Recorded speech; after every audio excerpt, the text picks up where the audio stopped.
And welcome back to the Constitutionals Podcast. I'm your host, Chad White. If you didn't know, this is the premier podcast for the website, cpluscomedy.com. Like I just said, it's a website. Go there.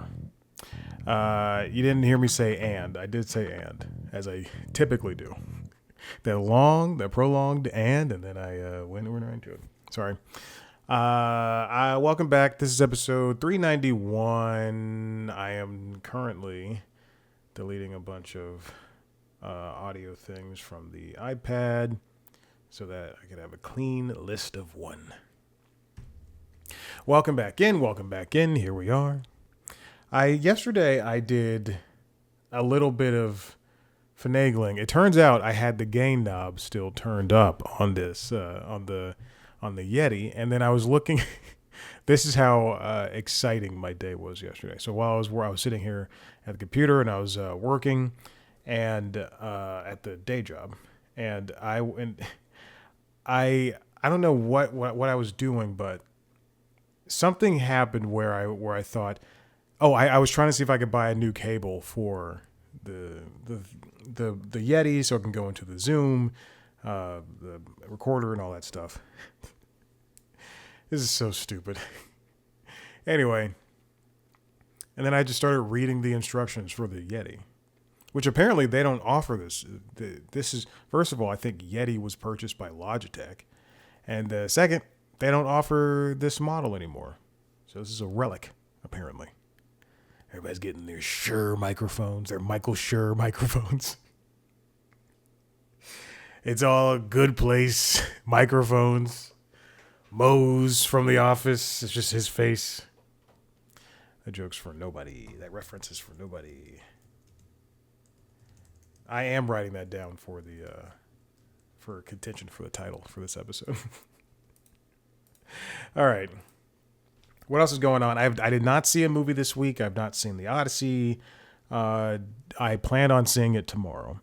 Here was my plan. Let me turn that off. Here was my original plan. I wanted to get a ticket to a 7:15 showing, a 7 a.m. 15 showing, 7:15. Plenty were available for the first week it was out, and then suddenly every single person in the world is going to a 7:15 a.m. showing of this goddamn movie. Worse yet, I was going to drive to the only 70 millimeter IMAX location, which is in Beaufort, Georgia, which is in the morning, roughly an hour away. Again, my plan, I know I talked about this before. My plan was to leave the gym early and come back, take care of the pets, go there immediately, and then plan on missing the trailers. And then come back before work started at 10. I did the math. That would not work. So we have a couple more summer Fridays. After that first week the Odyssey was out, man, every single showing, including the 7:30 a.m. showings, have been sold out. I have a summer Friday tomorrow. I said, you know what? I'm not going to see it in IMAX. I started looking at AMC showings. Obviously, the Tuesday one, and now that Wednesday is a discount day as well. That's not longer an option. So, and then I've already seen every movie at the theater. Well, hold on. I've seen every movie I want to see at the theater. I do want to see Runner starring Alan Richardson and Owen Wilson. I also want to see the Alan Richardson starring Motor City. And I believe there's something wrong with the distribution. They're in the theaters. There's something wrong with the distributing studios. And by something wrong, I mean they're not religious movies, but Angel is a religious leaning right studio that somehow is distributing a movie, an action movie. Anyway, I also already decided I'm going to bite the bullet and just spend, money to see the Odyssey in Dolby Cinema or whatever screening I can. But not at night. So anyway, I'm off tomorrow. And my idea is to go to a local Cinemaplex. The only one in the city that I know of that has a 70 millimeter screen that I looked up yesterday. So I'll be going there to go watch it in the morning time. And because it is a 70 millimeter screening, I'm still paying as much as I would be paying if I drove to Buford. Also, I was looking at this theater and there's there's no bike lock parking. So I will have to drive, and it's close to me, but it sucks. It is not my Landmark theater. It's not my AMC theater. It is a local theater. And on a road in a place that I don't fit in.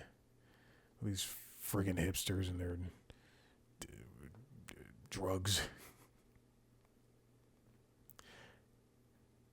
So I'm going to do that. And then Hadestown comes out. The filmed version of the musical Hadestown comes out tonight. I was going to go see it tonight. And then I thought, I'm not spending $21. I'm pricing it out right now. It's pretty busy to see it tonight. I will not be seeing it tonight. Hopefully it is still there on Tuesday. Please, God, let it be. Oh, thank goodness. It's 2.5 hours, and I will have to go to the latest showing, unfortunately. And I will probably be back around 10:30, which sucks, but, whatever. No, it's not whatever. I'm going to be tired. I'll be tired on Wednesday. Let's see the Odyssey on Tuesday. Oh, Jesus. Oh, my God. The prices, I swear to God, they raised the prices on these. Oh, good Lord. Let's see, how much is that? On Tuesday at 6 p.m. It's the last Dolby Cinema showing. Why am I not logged in? Oh, good Lord. Good. This is compelling audio. And it's sexy video. Okay, it's more reasonable at $16 when I'm logged in. I will not be going on Tuesday, though. I have to figure it out. I mean, I am going tomorrow. I'm going to go grocery shopping, and then I'm going to go see this movie. Well, I'll check in at work. And then I'll see this movie. And I'll come home. I spent a lot of the morning this morning working out. And then after I finished, I was stretching. I stretched for 29 minutes on the dot. And I was like, oh, that's too long. Like active, like Theragun, foam roller, and then regular physical stretching. What does that mean? Just regular stretching. And then I looked at my phone and it was like, it said 9 o'clock. And I went, oh, I've been working out since 5. I still have to take Maverick on a walk. I took him on a walk. And then the entire time I'm thinking, I don't have time to cook breakfast and go to the recycling center, Maverick and I. So I took a shower and then got a mobile breakfast. There's a protein. I got a protein shake. And then the old boy and I went over to the recycling center. If I had not done all of that, I would not have run into someone I have not seen in years. A young lady who moved to we caught up in a split second. I do have her number, so I will hit her up later, but I had not seen her in years. She moved to the suburbs. Oof, boy. I don't know when. A couple of years ago, because she had to drive. She's a person whose job was up in the suburbs. So she had to drive up there to the office up there. She hated it. And then she told me she was traveling for a little bit. And she's like, I'm back in the city. I was like, come back to the gym, because we should go to the same gym. Like, come back to the gym, come on. And then as we were leaving, she's like, tell everybody I said hello. And then in my head, I'm like, none of the same people, every single one of those people left too. Oh man. All right, what else is going on? King of the Hill is back. It's the same show. It's the new King of the Hill. The second season of the continuation of the show is still good. I wonder if, in hindsight, you have people like Mike Judge, creators of those shows, Mike Judge, or other shows that have come back that haven't necessarily been rebooted, but came back and just had continuations of the previous shows.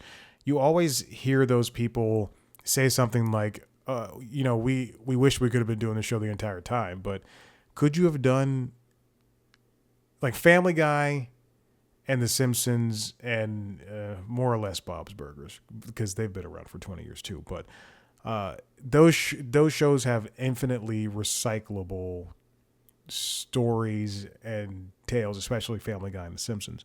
But could something as grounded as King of the Hill have lasted for so long? Like Futurama, I could see that have lasting, if that was never canceled by Fox, then that continuing. And it obviously, Futurama did come back on Comedy Central and now on Hulu. But if that show was really still doing, the same amount of seasons as American Dad or Family Guy or Bob's Burgers or The Simpsons, King of the Hill. If, whatever. It doesn't matter. I don't know. I was thinking about that as I was watching the new King of the Hill season. It's good. Enjoy it. I finished The Shield. That's something. I finished The Shield to recap. When I cycle, there's a bike, a treadmill on the other side of the wall, and a rower. When I work out at home, before or after the gym, I want to watch something. Mostly to distract myself from hearing the Peloton instructors talk about whatever bullshit they're talking about. Like this morning, never mind. Anyway, but I finished The Shield. I was watching The Shield. I started it earlier this year. And what a fantastic show. Oh my gosh, what a fantastic show. Unfortunately for me, there were moments that were spoiled because I had to look at the Wikipedia for something. And then, like literally, there's a scene in the last episode where a character dies. And like minutes away, I was on the Wikipedia and I was looking at something and I saw it and I saw what was going to happen. I went, damn. It still hit me though. It still hit me because it was a character I did not like. I don't want to be too specific because it's such a great show and everybody should watch it. Vic Mackey, Michael Chiklis as Vic Mackey is probably my favorite cop character. Oh, besides Timothy Olyphant on Justified. My goodness. But he's a marshal. It's two different things. But Michael Chiklis was so fantastic in that show. Just to watch everything deteriorate. His life is at its best in season 1, and then it's all downhill. Nothing good happens. It's all because of him too. But I will say this: he's, as I was watching, they talk about anti-heroes and things of that nature, or like if he was like a bad cop. I don't necessarily think he was a bad cop because in the end, if you boil it all down, which you probably shouldn't, but if you boil it all down to the things he'd done, he would help drug dealers in order to keep the peace, or help gangs in order to keep the peace. Because if one gang has a monopoly over a neighborhood, then, LA would go to shit. But other than that, I mean, I hate to say good cop because there's a lot of stuff that comes with that. But I don't think he's a completely bad guy. He does lose everything though. It is showcased from season one, episode one. The moment he in the first episode, he in the first minutes of the first episode, he kills somebody who he thinks has turned on him, a fellow cop. And then slowly but surely, things happen throughout the rest of the series. But everybody did a fantastic job. So much so that I immediately went to YouTube and I just typed in The Shield so I could rewatch clips of the show I literally just finished. And I found they had a cast reunion in 2018, and I went, oh my God, I have to watch this. And everybody is just, they had a cast reunion minus one. It turns out one of the main actors of the show killed his wife in real life, and he is in jail. And they do not mention him at all. It sucks. When I found out he killed his wife, I found out he killed his wife because I was looking up, like weeks and weeks ago, I was looking up what these actors are doing. And believe it or not a lot of them are not working, are working. But they're all getting by doing their thing. And I saw the Michael Jace had killed his wife, and I went, Jesus Christ. He's the black cop, the only, well, he's one of two. But everybody else is fine. Everybody else aged so gracefully. I love The Shield. Shield's great. It is more gritty. It's probably that and Southland are the grittiest cop shows. And then I'll get to the stories. It's been 18 minutes.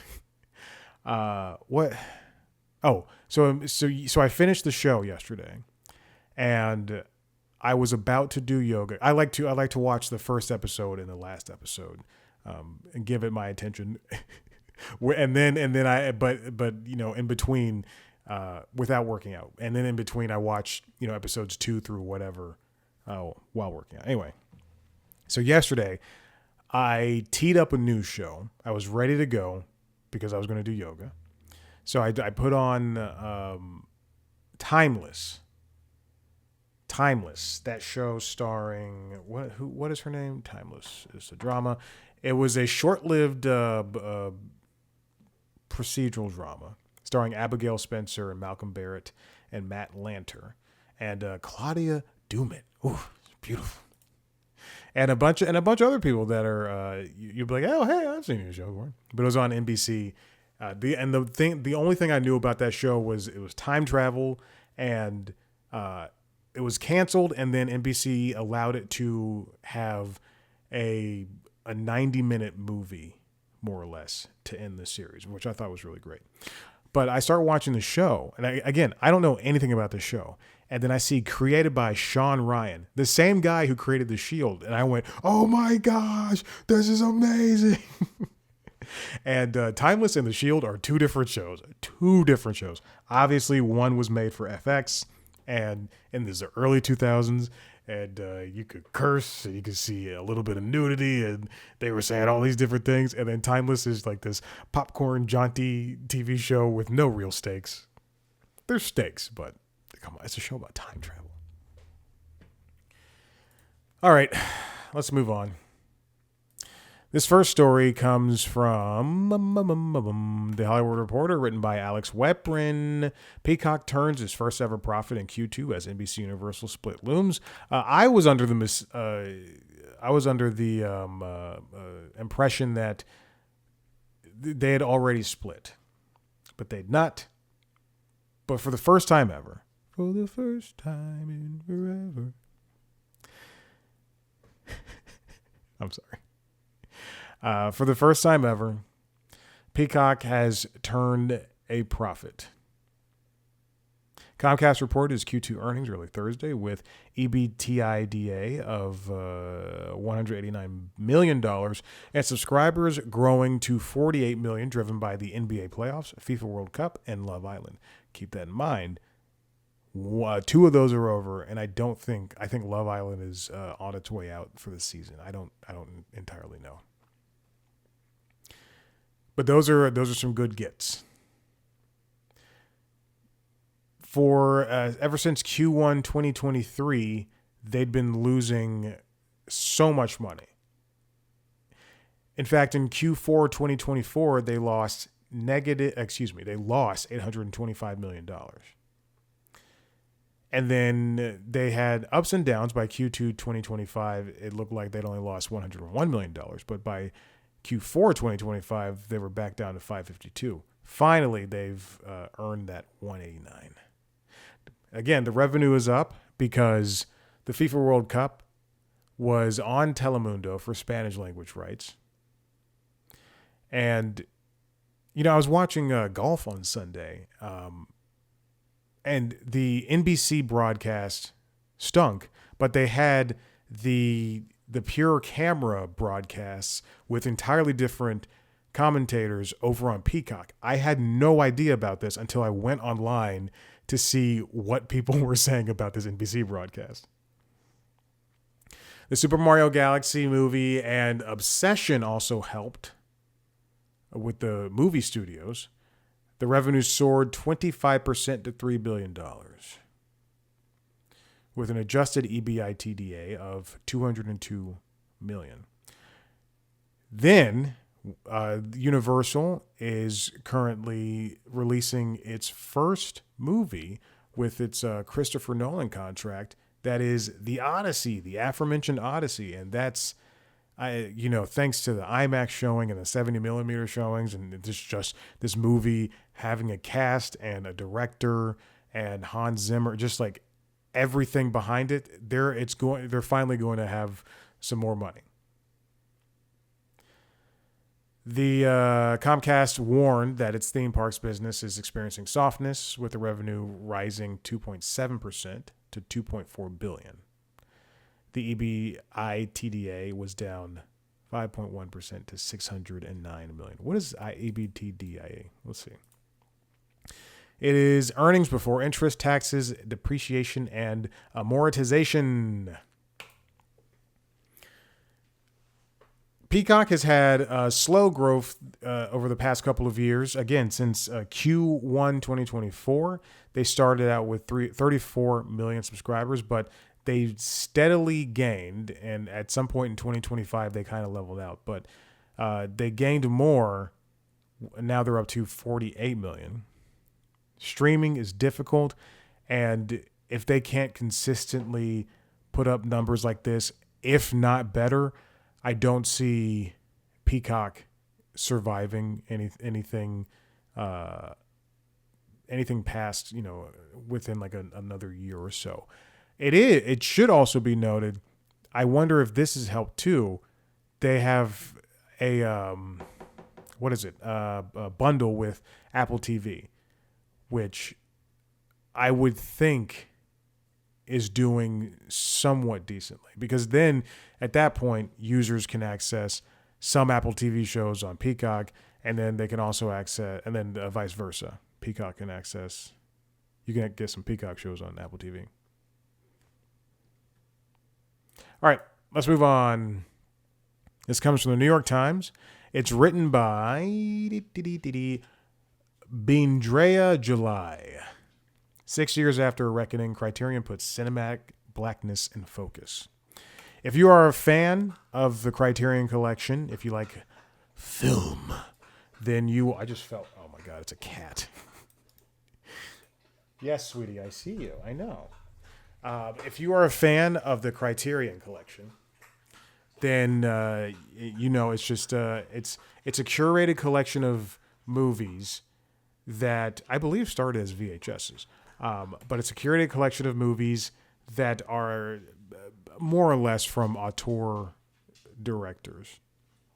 Sometimes you'll get I'm on the website right now. Sometimes you'll get something good that's for everybody. But it's a lot of times it's just like a bunch of snooty movies that I just kind of don't want to own. I do have some Criterion movies, but they're movies I enjoy. I have WALL-E on Criterion. It's, I believe, one of the few animated movies. I'm looking for the Fantastic Mr. Fox. I want that one so badly, but I want it in 4K. I don't want a Blu-ray. Anyway, but as being Drea July, writes here concerning Criterion, there's not a lot of black directors on that platform. And in fact, I want to break it out into a larger thing. There's not a lot of colored directors on that platform. The New York Times has already done something regarding the Criterion Collection. They did an investigation in 2020 that found that of the 461 directors included by then, only 4 were, as July writes, African American. I'll say black, though. Criterion president Peter Becker owned up to the quote-unquote blind spots and pledged to do better. In the years since, the company has made progress expanding its physical and streaming catalogs and making institutional changes like his first move, creating a position for curatorial director and hiring to fill it. Hiring Ashley Clark to fill it. Oh, little tail tickle me. She's still on my lap. If you're not watching the video, Luna is in my lap. She's uncomfortably in my lap. I don't know if this works for her.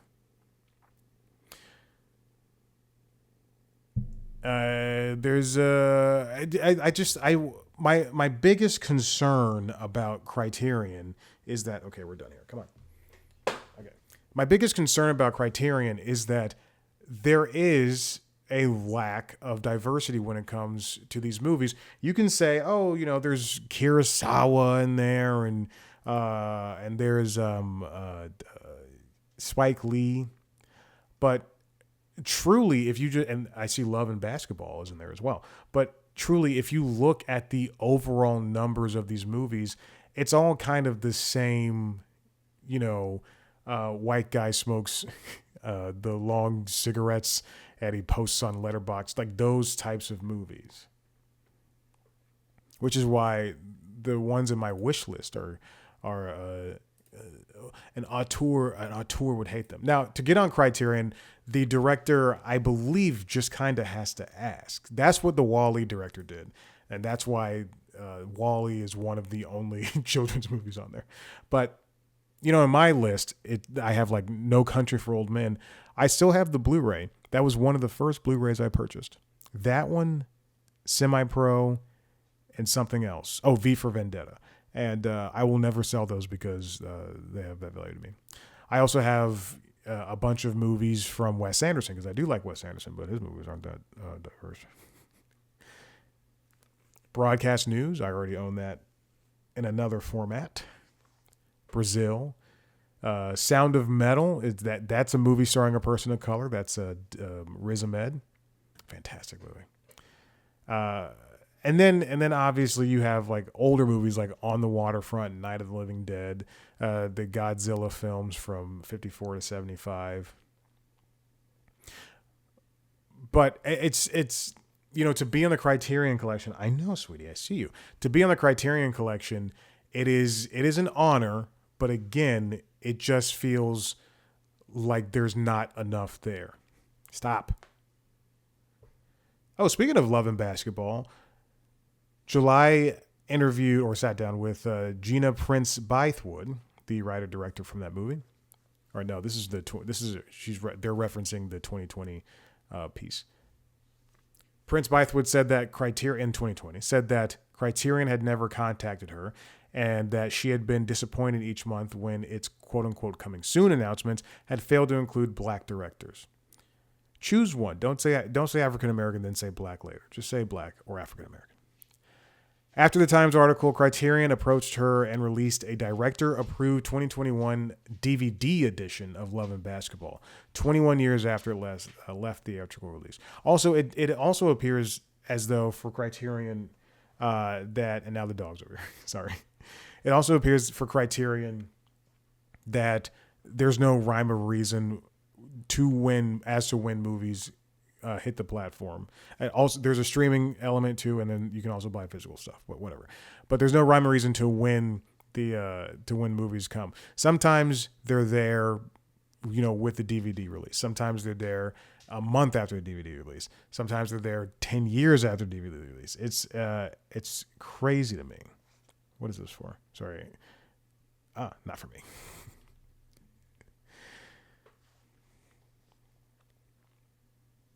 I wish that there.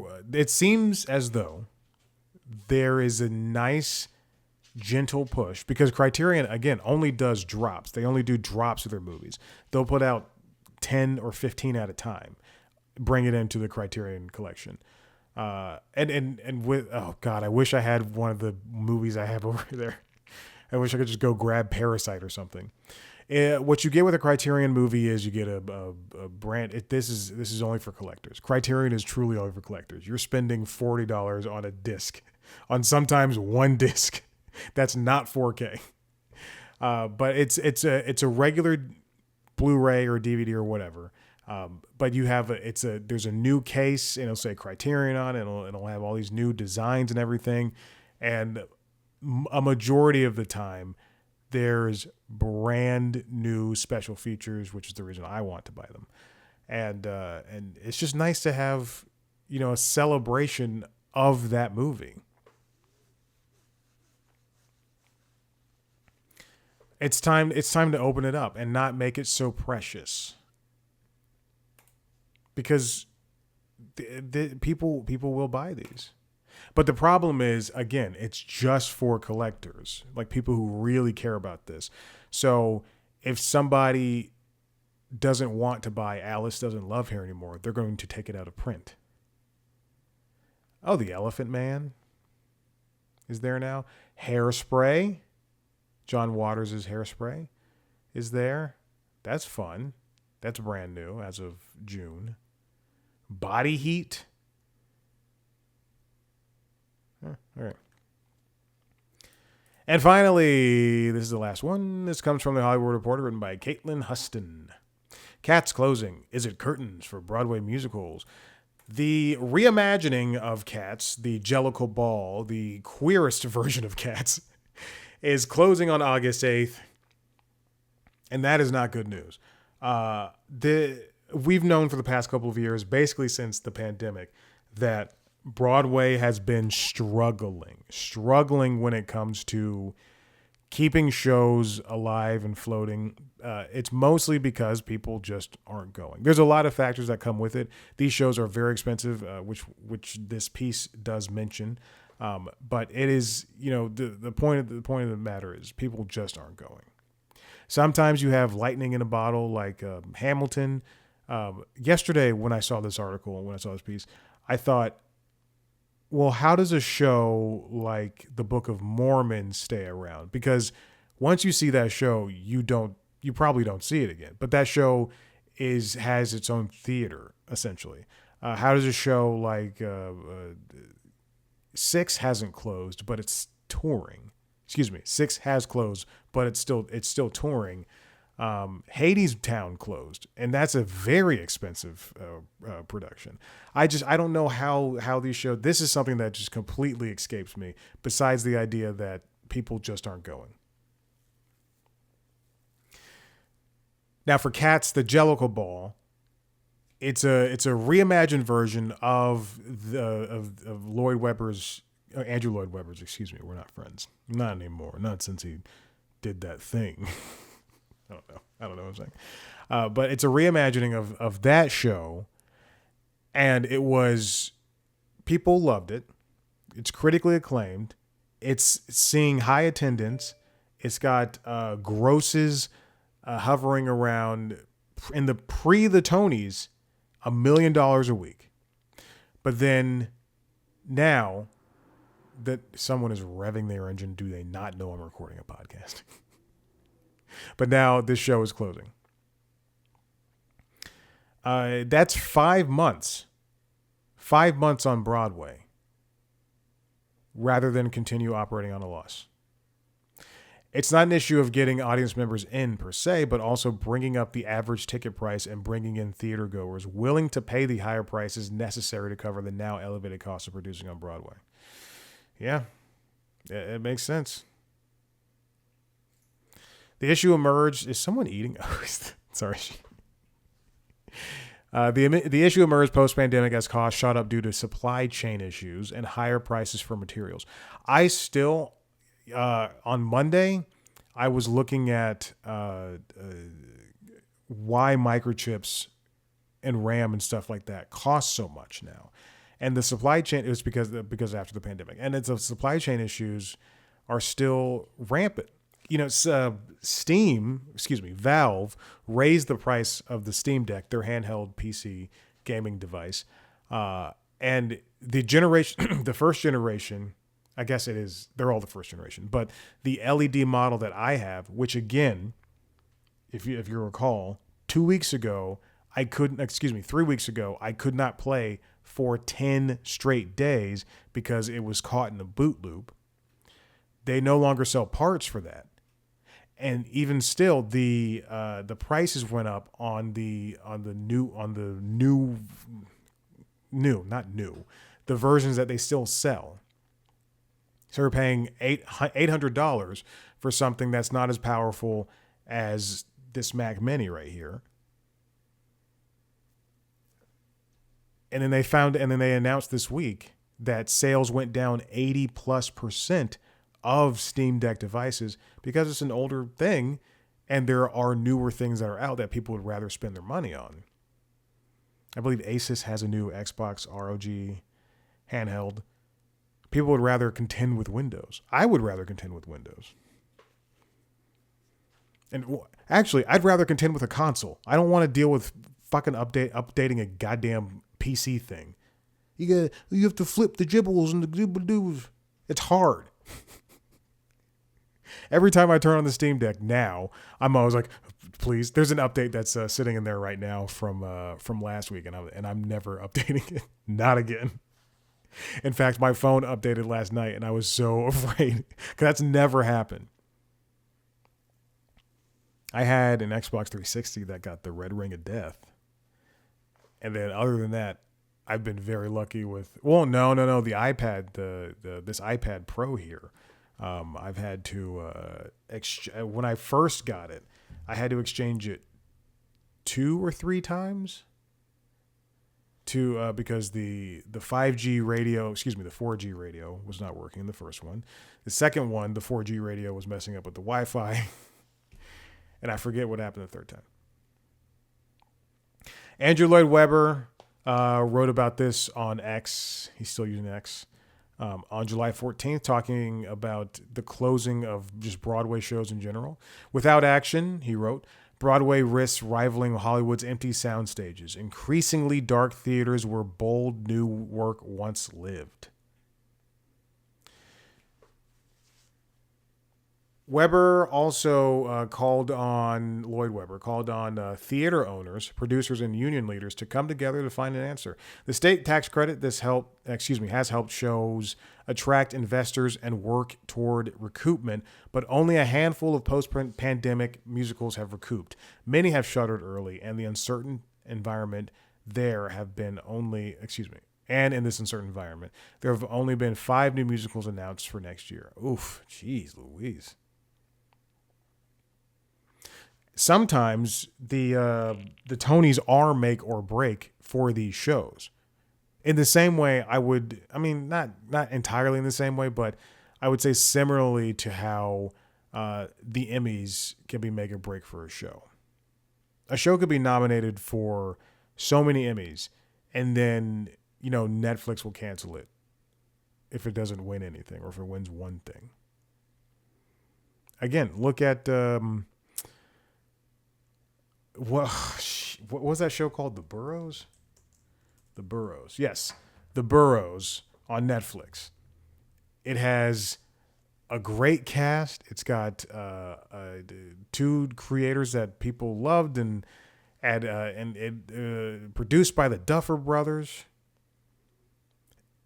And it had recurring characters who were fantastic. Reception was big, but Netflix still canceled it. Probably because it was too expensive. Now, speaking of Hadestown, we were speaking of Hadestown earlier. The show ran 7 years on Broadway after winning the 2019 Tony for Best Musical and recouping its $11.5 million capitalization. In comparison, Cats was capitalized for up to $18 million, still relatively low for this era. And then there's the new Paddington that's leaving the West End, or I guess it's leaving the West End and coming to America. And that's a giant technical show, not only including Paddington's head, which is controlled by an actor who was in the costume, but also someone off stage controlling the mouth and talking at the same time. But that show is capitalized for $31 million. Hadestown had to remain nimble and has responded to the increasing operating business with several creative casting choices, including Lola Tung from The Summer I Turned Pretty, and by making cuts to their budget, significantly reducing marketing spend about 2 years ago.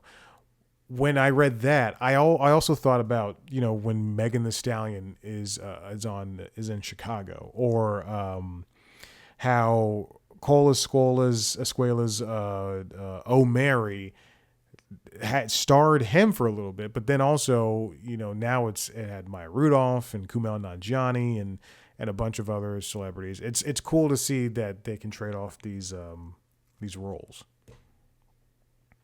The challenge of having higher running costs also means that shows have to draw in audiences early on, including during the preview process, which used to be more of a grace period for productions to find their audience and work out any remaining issues.